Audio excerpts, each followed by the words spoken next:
Bonjour à tous. Je voulais vous montrer ce que je suis en train de faire parce que c'est quand même quelque chose d'assez compliqué et de très joli à la fois.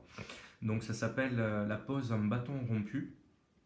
Moi je suis menuisier, ébéniste menuisier, donc j'ai déjà eu l'occasion de le poser sur le sol avec du bois.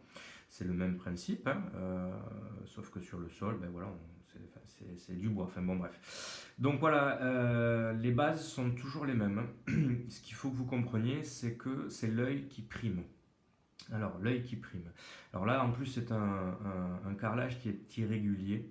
Donc, oubliez les croisillons ou les cales, ou voilà, enfin, vous en aurez besoin à certains moments pour essayer qu'à l'œil, hein, si vous voulez, s'il y ait quand même une certaine régularité dans le travail. Je vais vous montrer ce que j'ai déjà fait ici. Voilà.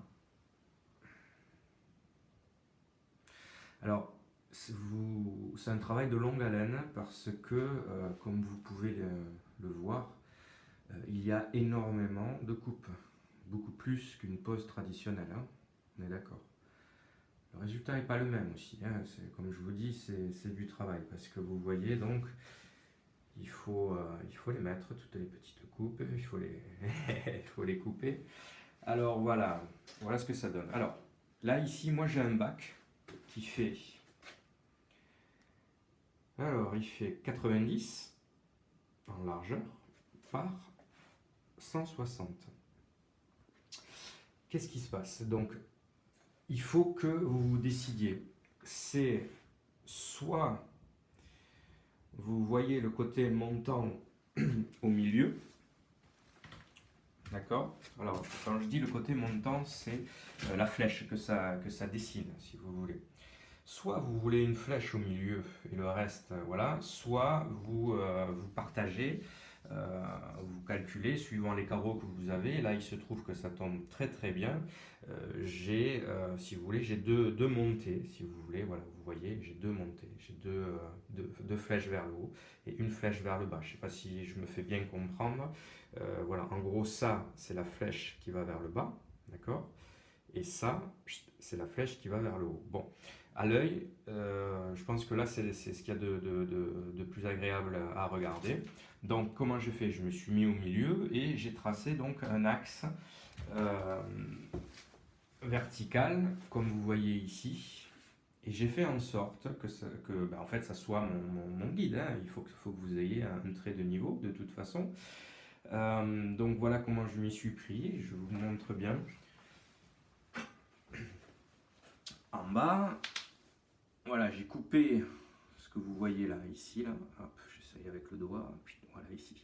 Ici, c'est coupé à 45 degrés. Alors, couper 45, c'est pas compliqué, hein. Soit vous avez une équerre, soit vous prenez deux carreaux comme ça. Alors, je suis désolé, je suis en train de filmer en même temps, mais bon, bref, c'est pour vous montrer. Voilà, vous prenez deux carreaux comme ça, tac, vous les superposez. Et là, la coupe à 45, elle va se faire ici, on est d'accord? Vous faites un petit trait là. Et donc de votre petit trait, vous allez jusque là et puis vous avez votre coupe à 45. Comment j'ai fait pour déterminer ce trait là? Ben, c'est pas compliqué.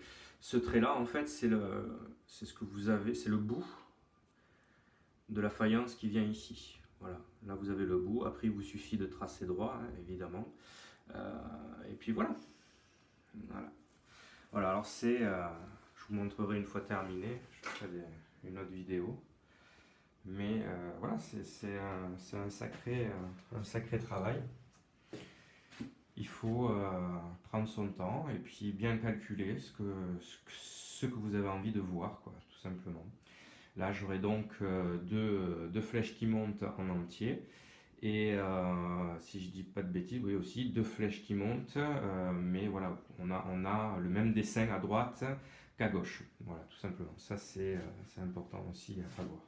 Voilà, ben écoutez, je vous souhaite une bonne continuation. Si vous avez des soucis, vous pouvez m'écrire, il n'y a pas de souci. À bientôt.